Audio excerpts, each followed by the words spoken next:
ત્યાર પછી એક કથા આવે છે, જંગલમાં આગ લાગી છે. આગ લાગી નથી, લગાડી છે. પ્રંબાસુરે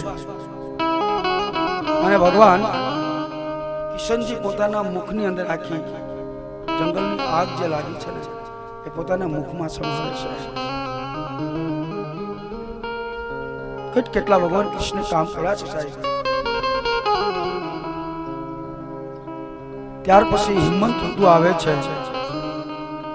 વચ્ચે ચીરહરણની પણ કથા આવી. ગોપીઓ સ્નાન કરવા જાય, કારણ કે યમુનામાં જ્યારે ઝેર જેવું પાણી હતું એ દૂર થઈ ગયા આખી વાત. પછી ગોકુળની બધી ગોપીઓ યમુનામાં જ સ્નાન કરતી. સ્નાન કરવા જાય એટલે ભગવાન બધા વસ્ત્ર લઈ અને કદમના ઝાડ ઉપર ચડી જાય. પછી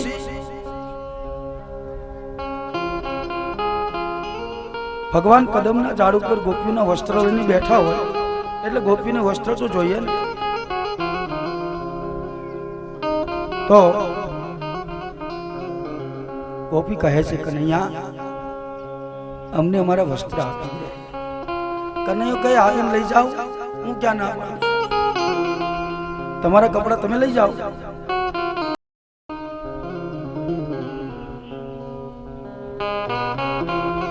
વસ્ત્ર એટલે ગોપીઓની કપડા લઈને કનૈયો ચડી જાય અને પછી ગોપીઓ કપડા વિના બહાર આવે એવું નથી. પાછું બહુ મર્યાદા વાળી કથા છે. ગોપીઓના મનની વાસના ગોપીઓના મનની વાસનાની કનૈયાએ ચોરી કરી છે. આટલી પવિત્ર ગોપીઓને બનાવ્યું છે કાનાએ. એક એક ગોપીની અંદર વાસના નથી રહેવા દીધી કનૈયાએ. આવડા આ કપડા હાચા આપડા ઉતારવાના છે. અંદરના કપડા જે પહેરી લીધા છે ને, કામ, લોભ, મોહ, ઈર્ષા, આ કપડા જ કહેવાય ને પહેર્યા. આપણે હાથે પહેર્યા છે અને હાથે પહેરેલી વસ્તુ તમને હાથે ઉતારતા ન આવડે તો આપણી કમનસીબી કહેવાય.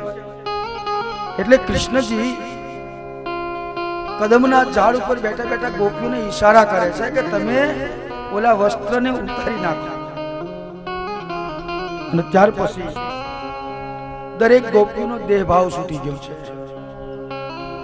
દેહભાવ છૂટ્યા વિના ઈશ્વરનો ભાવ આમાં પ્રગટ થતો નથી. દેહભાવનો અર્થ થાય છે કે હું સ્ત્રી છું યા હું પુરુષ છું, આવો જ્યાં સુધી ભાવ છે ત્યાં સુધી ભગવાન નથી મળતો. એની એક કથા પણ છે. સુખદેવજી મહારાજ અને નારદજી. સુખદેવજી મહારાજ ને નારદજી બેનો ઝઘડો થયો. ઓલો કે ભાઈ હું જ્ઞાનમાં મોટો, ઓલો કે હું મોટો, ઓલો કે હું બ્રહ્મનિષ્ઠ છું, ઓલો કે હું બ્રહ્મનિષ્ઠ છું. હવે આ બે ક્યાં જાય? એમની કરતા કોઈ જ્ઞાની પુરુષ અહીંયા જવું પડે. એ વખતમાં વિદેહી રાજા જનક હતા. એટલે બે જનક રાજા પાસે ગયા, કારણ કે એ પોતે વિદેહી હતા. વિદેહી નો અર્થ થાય દેહ હોવા છતાં દેહ નું ભાન નથી. ત્યાં ગયા એટલે વાત કરી કે ભાઈ બ્રહ્મનિષ્ઠ. નારદજી કે હું છું, સુખદેવજી કે હું છું. તો કે કામ કરો, તમારી બાપ આવ્યા જાઓ. એટલે વિદેહી જનકના પત્ની સુનૈનાની પાસે મોકલ્યા છે. અને માં હિંડોળે બેઠા હતા અને બે ગયા. કહે છે માં, હા, કે અમારા બેમાં બ્રહ્મનિષ્ઠ કોણ છે? એટલે સુનૈના કે તમે બે હિંડોળામાં બેસો અને હું હમણાં અંદર જઈને પાછી આવું. બેને હિંડોળામાં બેસાડી અને સુનૈના ઓરડામાં જઈ અને તૈયાર થઈને આવ્યા અને બેની વચ્ચે બેઠા. એટલે નારદજી થોડા ખસી ગયા અને સુખદેવજી બેસી ગયા. પછી સુનૈનામાં કહે છે કે તમારા બેમાં બ્રહ્મનિષ્ઠ સુખદેવજી છે. નારદજી કે કેમ માં? કે તને હજુ ભાન છે કે હું સ્ત્રી છું. આ ભાન ભૂલી જાય ને એને દેહભાવ છૂટો કહેવાય. પણ જ્યાં સુધી કોઈને જોવો ને, કોઈની બેન દીકરીને જોવો અને તમને ખોટો વિચાર આવે ને એટલે માનવાનું કે હજુ અમારો દેહભાવ છૂટ્યો નથી, હજુ એમને એવા ને એવા મેલી મુરાદ વાળા છીએ. અસર થાય ત્યાં સુધી સાહેબ કસરત ચાલુ રાખજો ભક્તિની.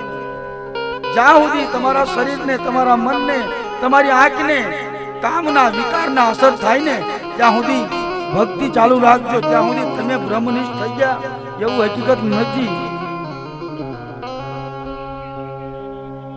એમ ભગવાન કૃષ્ણ ગોપીઓને દેહભાવ છોડાયો છે.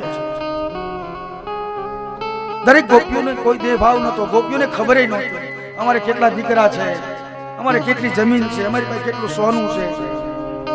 હવે ગોપીની હાલત કૃષ્ણ જેવી કેવી કરી ખબર હે? એક પ્રભાત્યામાં એવું આવે છે, આ ગોળી વરાહે મેં, આ ગાગર વરાહે મેં ગોળી જલીધી, એ આરાની સુય જાન રે રાજાનંદરા હું તને વારું, રાજાનંદરા હું તને વારું, તું છે નાર પિતારી રે રાજાનંદરા હું તને વારું.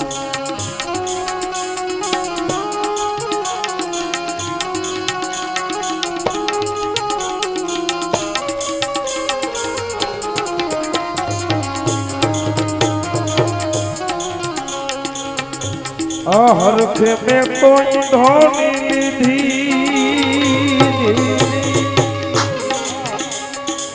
परवाहली पानी रे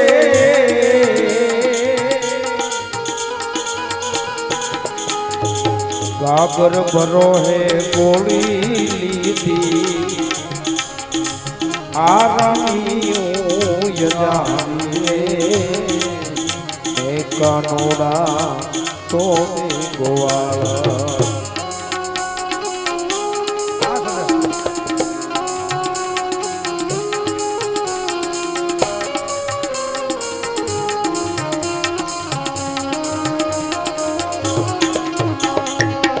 मैं कानोड़ा तोरी गोवाला मोर लिए लल जानी रे. આ ગોપીનો દેહ ભાવ તો ગોપીને ખબર નથી હું શું કરું છું એમ. मैं कानोड़ा तोरी गोवाला એ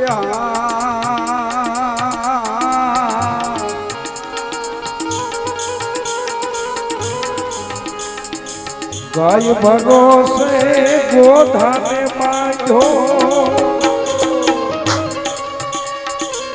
दोयानी हूँ ये जानी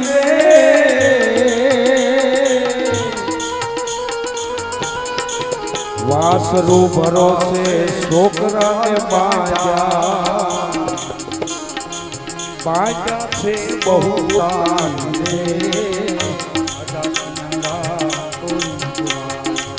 मैं कानोड़ा तोरी गोवा मोर लिए ललचार रे. मैं कानोड़ा तोरी गोवा આ દેહ ભાવ ગોપીને નથી. હરખે મેં તો ઈંડોણી લીધી, આરાની શું અજાણ, ગાગર વરાહે મેં ગોળી લીધી. વિચાર તો કરો સાહેબ, વાસરુ વરાહે મેં છોકરાને બાંધ્યા છે બહુ તાણી. જેને દેહભાવ છૂટી ગયો હોય સાહેબ, જેને મારે દીકરા છે એની ખબર નથી, મારે સંપત્તિ આપી છે એની ખબર નથી, હું શું ક્યાં છું એની ખબર નથી સાહેબ. આનું નામ છે ગોપી. અત્યારે તો ગોપી મંડળ ગામો ગામ હોય, પણ પ્રમુખ થવા હાટું બાદતી હોય તોય પછી એમ કે હું ગોપી હે ને. ગોપી મંડળ અમારા ગામમાં છે, પણ થોડાક પૈસા ભેગા થાય ને તો પ્રમુખ બદલાવા પડે, ન બદલાવો તો મંડળ ભાંગી જાય. એને ગોપી નો કહેવાય. ગોપી એને કહેવાય જેને દેહ ભાવ ન હોય. પ્રમુખ ની ક્યાં વાત છે, દેહ ભાવ ન હોય. આનું નામ ગોપી છે. અને સારું તમને બધા ગોપી કે એમાં મને કઈ પાછો વાંધો નથી, કારણ કે અત્યારે શું ગોપી મંડળ વાળા રે અમારા કથાકારોને સારું રાખવું પડે. નગર પાસે કે બાપુ કથા ન લે એમને ન લાવે કે એ કઈ ગોપીનું સારું બોલતા નથી.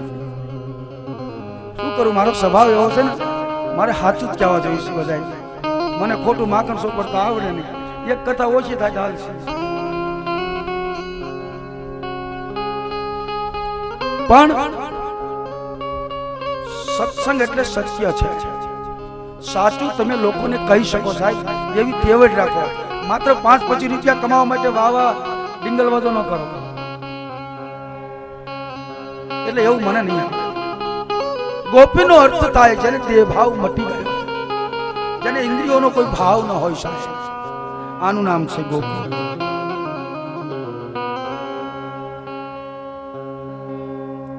ગોપીઓ ઘેરે રસોઈ બનાવે અને કનૈયો કદમના ઝાડ ઉપર ચડે અને કનૈયો વહાલી વગાડે એટલે ગોપી તરત નીકળી જાય. અને આપણે ગોપી મંડળ હોય, ઘેરે કનૈયો હોય, કનૈયો ભૂખ્યો થાય, ગોપી ધૂન ગાવા નીકળી જાય.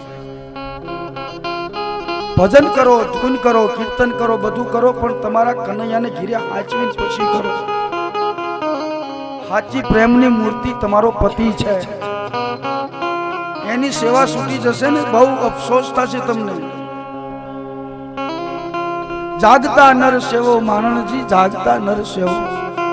પથ્થર પૂજે જો હરી મિલે તો મેં પૂજું ગિરનાર. ખોટા પુસ્તક, ખોટા પાનિયા, ખોટા કાજીયા. ચેતન પુરુષ છે, તમારા ઘરમાં જીવે છે, તમારી પાસે કઈ અપેક્ષા છે એ જીવની, એની સેવા કરો ને, મારો ઠાકર રાજી થઈ જશે. ભલામાં સેવા તો એની કરવાની છે. પણ રાતે 12 વાગ્યા સુધી ધૂનમાં બે કીર્તન ગાય અને એનો ઘરવાળો 12 વાગ્યા સુધી ભૂખ્યો હોય ને તો નું એક પણ પુણ્ય ન મળે, ન મળે, નો જ મળે. ઓલો ટિફિન લઈને ડમ્ફર લઈને ગયો હોય અને ગોપી ધૂનમાં જઈ હોય, ફાટો ફાટો હવારનો જો હાંજે ઘરે આવે, છોકરાને પૂછે બેટા તારી બા કે ધૂનમાં, કાંઈ વાંધો નહીં, આવે એટલે ખાઈ લઈશું.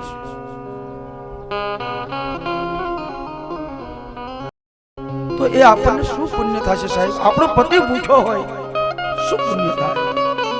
આનું નામ ગોપી નથી. ગોપી એનું નામ છે કે જેને પોતાના પતિને ઈષ્ટ માન્યો હોય, જે પોતાના પતિની સેવા કરતી હોય સાહેબ. ત્યાર પછી એક જો કે કથા ઘણી બધી છૂટી ગઈ છે અને ઘણા ગોવર્ધનની એક કથા આવે છે. એક પર્વતની દર વર્ષે પૂજા થતી અને ગોકુળના લોકોને બધું ત્યાં લઈને જવું પડતું. બોલો આવે ને ત્યારે એટલે આ વખતે ભગવાને ના પાડી છે કે આપણે અહીંયા દેવા કોઈને નથી જવાનું. ત્યાર પછી દાડા ભરી અને આજે પર્વતની પૂજા કરે છે. નંદ બાબા ના પાડે છે કનૈયા જવું જોઈએ કે નહીં પિતાજી નથી જવું. પણ એ કે પણ કાંઈ નથી જવાનું, પિતાજી ના પાડી કે નથી જવાનું. ટૂંકમાં કથા કહું તો એક ગોવર્ધન પૂજા થાય છે.